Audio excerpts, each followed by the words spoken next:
कहता है, कहते मुल्ला बैठा मोर्चे और देखे जन की भेड़, दवा 10 कोट जम किंकर तहां एक नाम की खेड़।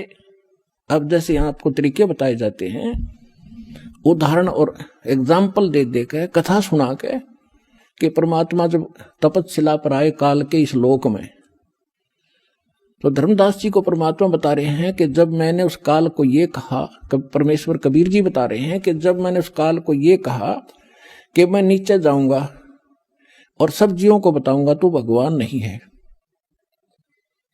और सब गलत मंत्र जाप कर रहे हैं, उनको यथार्थ ज्ञान दूंगा, यथार्थ मंत्र दूंगा और सब जीवों को पार करके सतलोक ले जाऊंगा, आपने तने बहुत दुखी कर दिया इनको, भगवान की आत्माओं को।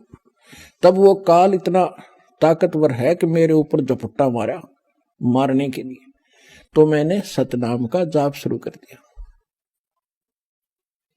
और जो ही मैंने सिमरन किया श्वास से, ऐसे गिर गया जैसे पक्षी की पांख कट जाती है।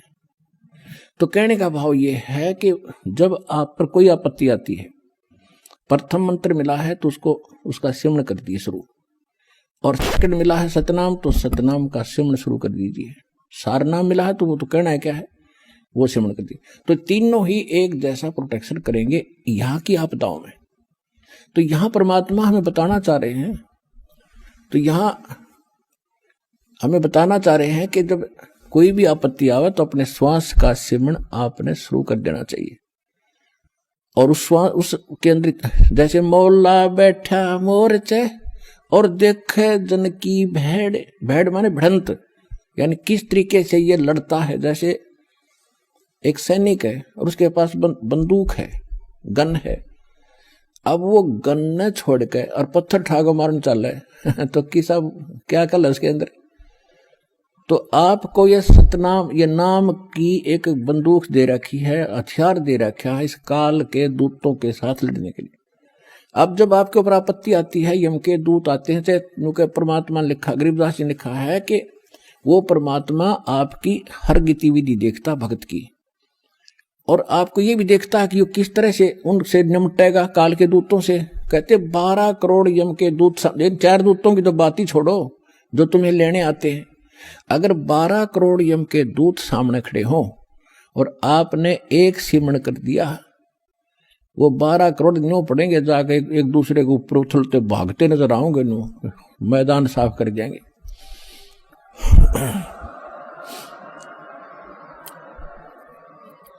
अब कहते हैं मौला बैठा मोर्चे, मौला माने वो परमात्मा अपने स्थान पर देखा, और आप बैठे, मौला बैठा मोर्चे देखे जन की भेड़, जो मोर्चे में भक्त बैठा है, यानी मोर्चा है हमारा हर काल का ही, उसके साथ हम लड़ रहे हैं, संघर्ष कर रहे हैं, भक्ति कर रहे हैं, सिमरन कर रहे हैं।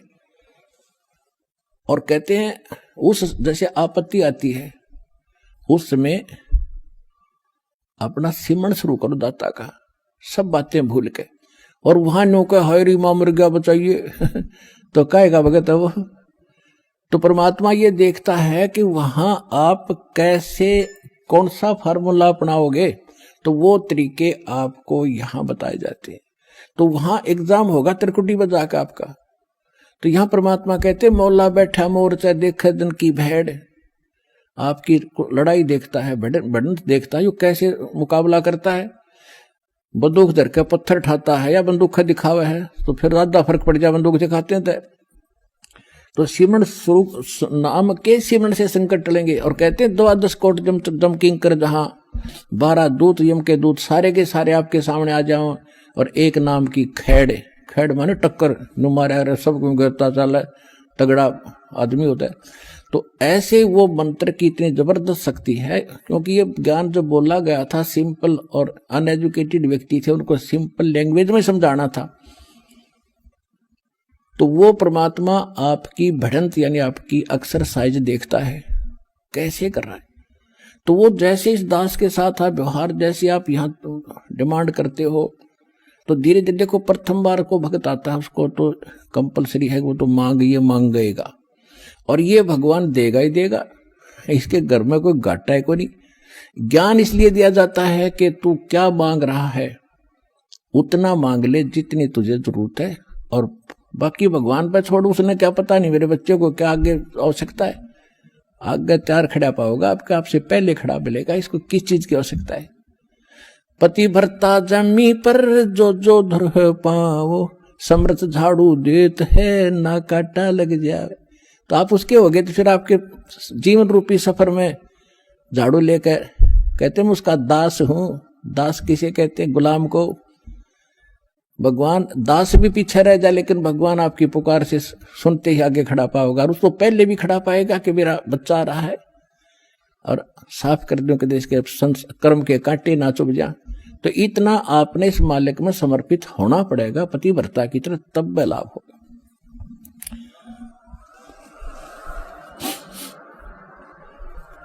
जब आप त्रिकुटी पर पहुंचोगे, अब जैसा भाव आपका यहां है, जैसे सोपन में भी फिर ऐसा ही करते हैं, जैसा आप अपने जागृत जीवन में कर रहे हो दिन में, ऐसा ही आपका फिर स्वप्न होगा। ये स्वप्न दिन में कोई केले बेचे रेडी लगा के बाजार में, वो करता ले 10 के 20, 10 के 20, 10 के 20, 8 के 20, 8 के 20, ऐसा नहीं मिलेगा। तो सपने में फिर वो नहीं बोलेगा ले 10 के 20, 10 के 20। तो अब जैसा रिहर्सल आप यहां कर रहे हो, जब आपकी मृत्यु होगी आपको स्वप्न होगा, और उस स्वप्न में आप जो यहां कर रहे हो वही वहां बोलोगे जाके भगवान के दरबार में, भगवान के सामने। तो इसलिए पहले देखो, ये तो मालिक है, आपको टाइम देगा पूरा, आपकी उम्र बढ़ाओगा जब भक्ति नीत रखोगे तो, और तब तक आपकी यहाँ की संसारिक सुविधा भी सारी सेट कर देगा, क्योंकि उसको मालूम है ये जीव है। और कितना ज्ञान सुना ले, जब तक, अब सीधी सी बात है, जब तक पैर में काटा है, इतना कितनी सलाह दे ले जूता पहन ले, जूता पहन ले, कतई नहीं पहन सकता। वो तो काटा काट निकालना ही पड़ेगा जब जूता पुराना है। तो ये दास आपसे भक्ति करावेगा तो आपके ये कर्म के काटे ये दुख जरूर दूर करेगा, ये गारंटी समझे।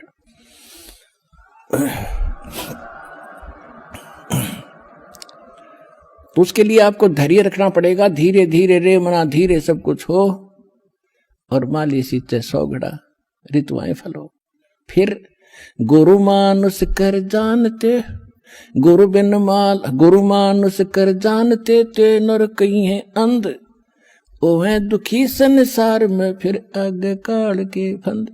परमात्मा आपको त्रिकुटी में मिलेंगे, वहां जाते आप समर्पित हो, जैसे दंडवत करोगे तो देखोगे मुंह की तरफ, और परमात्मा जिधर जाएंगे आप पीछे पीछे वहीं भाग लोगे, वहीं साथ जाओगे। तो वहां आपको धर्मराज के दरबार में ले जाया जाएगा, गेल जाएंगे दत्ता साथ में इस दास के रूप में। भाई कर ले गुरु वकील मुकदमा भारी है। परमात्मा सब तरह की सलाह देते हैं कि गुरु आपके एज एडवोकेट का भी काम करेगा उस धर्मराज या न्यायाधीश के दरबार में, जो यहाँ का चीफ जस्टिस है 21 ब्रह्मांड का, एक ब्रह्मांड का। तो वहां साथ जाएंगे दास के रूप में परमात्मा, और उनको कहेंगे कि सर निकालो गीता अध्याय नंबर 18 के श्लोक नंबर 66 को। ये विधान है भगवान का, सर्वधर्मान परित्यज माम एकम शरणम व्रज अहम तवा सर्व पापे भय मोक्षामि मा शुच। वो किताब खुल जाएगी गीता वहीं पर कि इस तेरे भगवान की बोली हुई है ये, इस ब्रह्म की। और देखो ये क्या कहता है कि मेरे सत्र के सब पूजा मुझे दे दो और फिर तुम जाओ, अब जी छोड़ो इसको। ये ओम नाम का जाप जो सतनाम में जो सेकंड मंत्र जो आपको दिया जाता है, उसमें प्रथम जो मंत्र है सतनाम 2 अक्षर का है, जो पहला अक्षर का मंत्र है ये ब्रह्म का है ओम। इसकी कमाई वहां दे देंगे, फिर वो ऑटोमेटिकली छोड़ देंगे, आ जाओ जी आप फिर। और फिर जो दूसरा मंत्र है सतनाम का दूसरा अक्षर है, उसकी कमाई फिर अक्षर पुरुष के लोक में देंगे जाके, वहां भी आपके साथ रहेगा परमात्मा इस दास के रूप में। और जब फिर 11वां द्वार पार किया, फिर 12वें द्वार को पार करके तब सतलोक में जाया जाएगा। ये 11वां द्वार, कोई 10वें द्वार तक अटक रहा है, एक न कि 11वीं खिड़की पर सुन ली अधूरा सधूरा। ये थे नीम हकीम, ये मधु परमहंस रांझडी वाला, 11वीं खिड़की आगे किशन नहीं पाई आज तक। ये थे काल के दूत, और परमात्मा को पता था कि इन मेरा संत धोएगा जाके सारे की पोल पाड़ देगा। तो वो 12वां द्वार पार करके सतलोक में प्रवेश करेंगे। और तब वहां चले जाएंगे जहां लौटकर कभी नहीं आते। तो परमात्मा की भक्ति और साथ में गुरु का यूं सहयोग आपको सदा बनाए रखना पड़ेगा। गुरु को सिर पर राखियो, गुरु सौंप्या सिर सौंप्या गुरुदेव को, सफल हुआ ये शीस नित्यानंद, इस शीस पर आप बसे जगदीश। कोटि जीव कोटि शीस तन दे लिए, जमराजा की फेंट, एक शीस दे के देख ले, सतगुरु अपने की भेंट। कहते इस काल को तने असंख्य शीस दे दिए, कित बेमौत मारा तेरे को, और एक शीस गुरु को देकर देख सतगुरु को। शीस देने का मतलब ये नहीं काट कर देना। एक गुरु शिष्य थे और गुरु उनको पढ़ा करते थे, बेटा गुरु की आज्ञा का पालन होना चाहिए, गुरु को भगवान के तुल्य मानना चाहिए। एक दिन उस गुरु ने परीक्षा लेनी चाहिए और कहा कि भाई आज मैं आपसे एक आदेश करता हूं। 5-7 भगत थे गुरु चेले,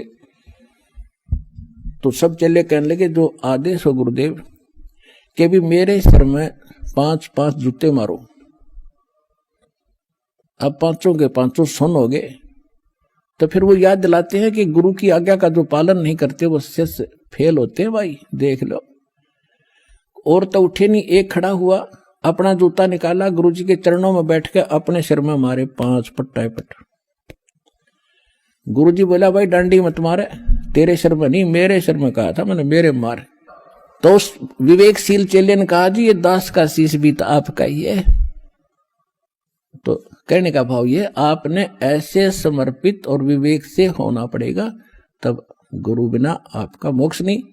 और गुरु आपको मिल गया, आप कल्याण कराओ, अपने परिवार को लाओ, और जहां तक संभव हो सके इस ज्ञान को फैलाओ।